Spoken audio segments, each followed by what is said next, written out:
Hello dear student, आइए आज हम सब इस वीडियो में क्लास 10th के फिजिक्स में प्रकाश के प्रकीर्णन पर आधारित घटनाओं के बारे में चर्चा करेंगे। इसके पहले मैं आपको प्रकाश के प्रकीर्णन क्या है इसके बारे में समझा दिया था। इस प्रकीर्णन की आधारित घटनाओं में से भी एक क्वेश्चन आपको बोर्ड में अक्सर पूछा जाता है। तो देखिए, बेहद सरल शब्दों में हम लोग इसको समझ पाएंगे कि आकाश का रंग नीला दिखाई देना। क्वेश्चन आता है कि कारण सहित स्पष्ट कीजिए कि आकाश का रंग नीला क्यों दिखाई देता है।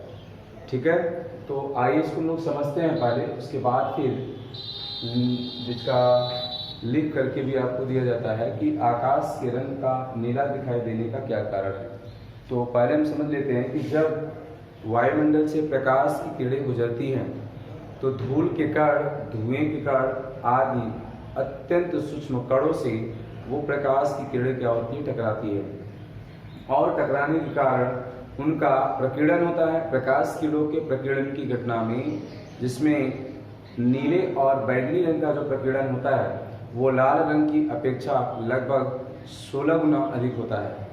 तो हम कह सकते हैं कि जिसमें नीले और बैंगनी रंग का प्रकीर्णन जो होता है वो सबसे अधिक होता है। वैसे तो सबसे अधिक बैंगनी रंग का प्रकीर्णन होता है, लेकिन जो बैंगनी रंग है, बैंगनी रंग का प्रकीर्णन सबसे अधिक होता है, लेकिन जो नीला रंग होता है वो उसके लिए हमारी आंखें जो है अत्यधिक सुखदायी होती है। और यही कारण है कि लाल रंग का प्रकीर्णन जो होता है वो सबसे कम होता है और वो वायुमंडल जो होता है उसको अवशोषित कर लेती है और नीला रंग ही हमारे आंखों तक, बैंगनी और नीला रंग ही हमारी आंखों तक पहुंच पाता है, जिससे हमें आकाश नीला दिखाई पड़ता है। तो आइए इसको हम लोग लिखते हैं, जरा फिर से देखिए कि आकाश का रंग नीला क्यों दिखाई देता है। या लिखेंगे हम सब,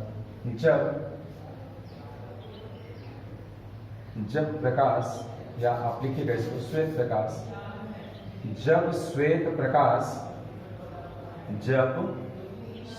प्रकाश वायुमंडल से गुजरता है, वायुमंडल से गुजरता है, वायुमंडल से गुजरता है तो वायुमंडल में उपस्थित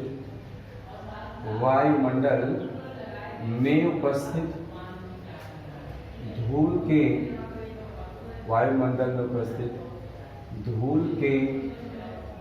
कण, धुएं के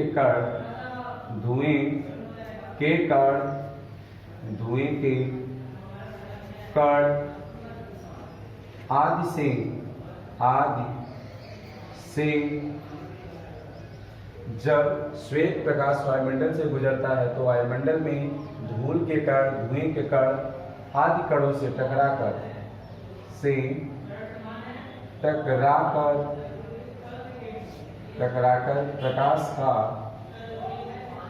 प्रकाश का प्रकीर्णन होता है। प्रकाश का प्रकीर्णन होता है और इस प्रकीर्णन की घटना में प्रकाश का प्रकीर्णन होता है जिसमें बैंगनी तथा नीले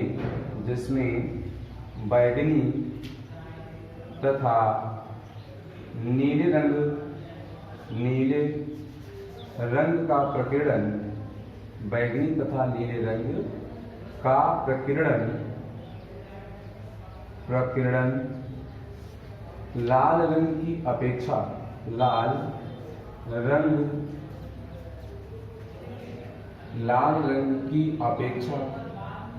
लाल रंग की अपेक्षा 16 गुना अधिक होता है, लगभग 16 गुना अधिक होता है। देखिए, लगभग 16 गुना अधिक होता है, जिसके कारण ध्यान दीजिएगा नीले और बैंगनी रंग का प्रकीर्णन जो होता है वो लाल रंग की अपेक्षा पर 16 गुना अधिक होता है, जिसके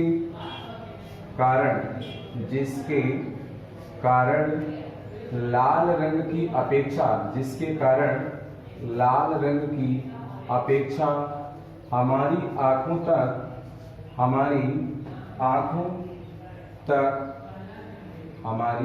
आंखों तक नीला नीले तथा बैगनी रंग, नीले तथा बैगनी रंग की प्रकाश या नीले तथा बैगनी रंग के, नीले तथा बैगनी रंग की किरणें पहुंच पाती हैं,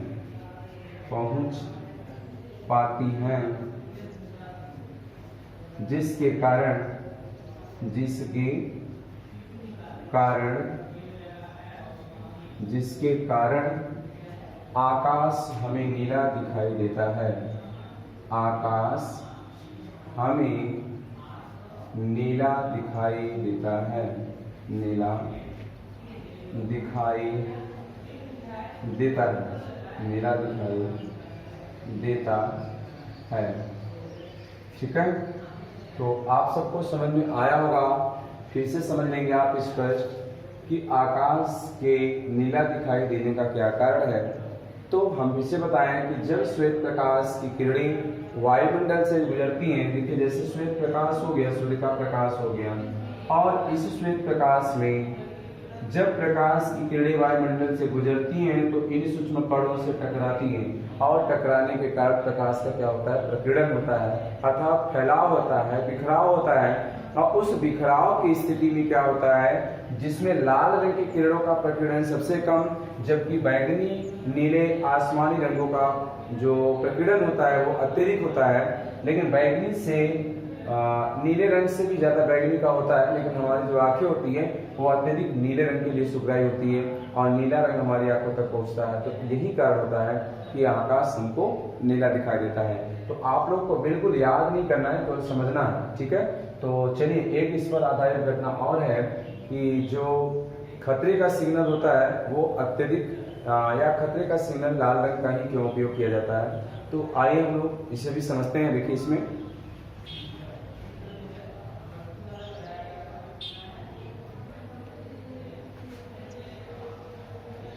चलिए देखिए दूसरा पॉइंट जो है, इसमें खतरे के संकेत का लाल रंग होना। प्रश्न आता है कि खतरे के संकेत के लिए लाल रंग का उपयोग क्यों किया जाता है।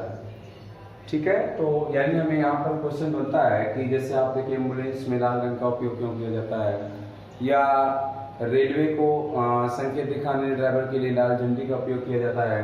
क्रिकेट के खिलाड़ी का जो रात्रि में क्रिकेट, अंतर्राष्ट्रीय क्रिकेट खिलाड़ी जो खेलते हैं खिलाड़ी, उनकी गेंदों का लाल या उनकी गेंदें लाल क्यों रखी जाती है, दी जाती हैं। तो कारण यही है इसमें सबका कि प्रकाश के प्रकीर्णन के कारण। पहले हम समझ लेते हैं, फिर इसके बाद हम आपको यहाँ पर लिख करके इसको आपको देते हैं बेहद सरल शब्दों में कि देखिए जो प्रकाश का प्रकीर्णन होता है, जिसमें लाल रंग का प्रकीर्णन सबसे, अन्य रंगों में हमने आपको प्रिज्म वाले में वहाँ पे समझाया था प्रकीर्णन की घटना में कि लाल रंग का प्रकीर्णन सबसे कम, जबकि उसकी तरंगदैर्घ्य सबसे अधिक होती है। और यही कारण है कि उसका प्रकीर्णन कम होता है, तरंगदैर्घ्य सबसे ज्यादा होता है, जिससे लाल रंग को दूर से साफ और स्पष्ट देखा जा सकता है। यही कारण होता है कि खतरे के संकेत को लाल रंगों से ही दर्शाया जाता है। हम एक ही स्थान पे यदि भिन्न भिन्न प्रकार के रंगों की वस्तुओं को रख दिया जाए तो सबसे अधिक हम या सबसे जल्दी जब सबसे स्पष्ट लाल रंग को ही देख पाते हैं। ठीक है, तो यहाँ पर मात्र दो कारण याद रखना है आपको कि खतरे का जो संकेत होता है वो लाल रंग क्यों रखा जाता है, क्योंकि अन्य रंगों की अपेक्षा में लाल रंग का जो प्रकीर्णन होता है वो सबसे कम और उसकी तरंगदैर्घ्य सबसे ज्यादा होती है। यही कारण है कि वो दूर से हमें साफ और स्पष्ट दिखाई पड़ती है। तो आइए हम इसको लिखते हैं। तो यहाँ लिखेंगे कि देखिएगा प्रकाश के प्रकीर्णन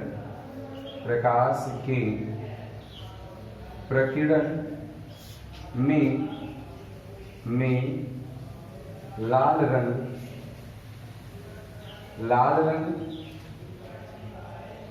की किरणों, लाल रंग की किरणों का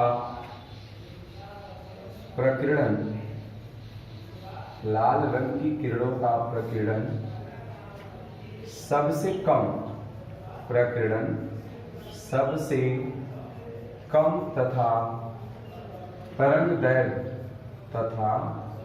तरंग दैर्ध्य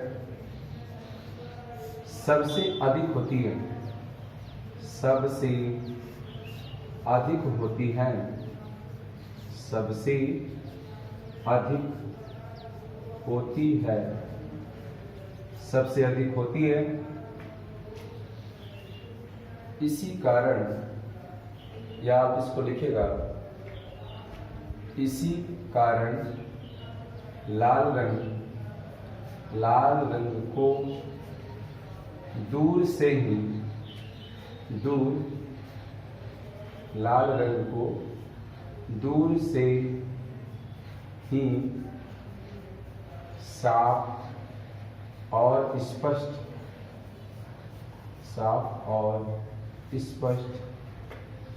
देखा जा सकता है, देखा जा सकता है।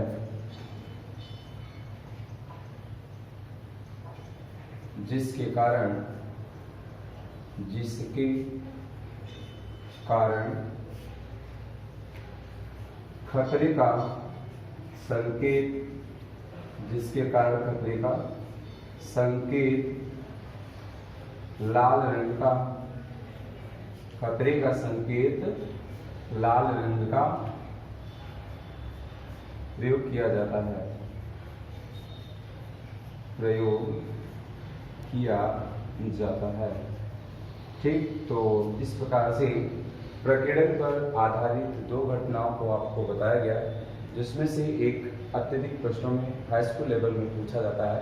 वैसे इंटर में भी ये घटनाएं होती हैं, इंटर के सिलेबस में भी ये टॉपिक है वहाँ पर। ठीक है।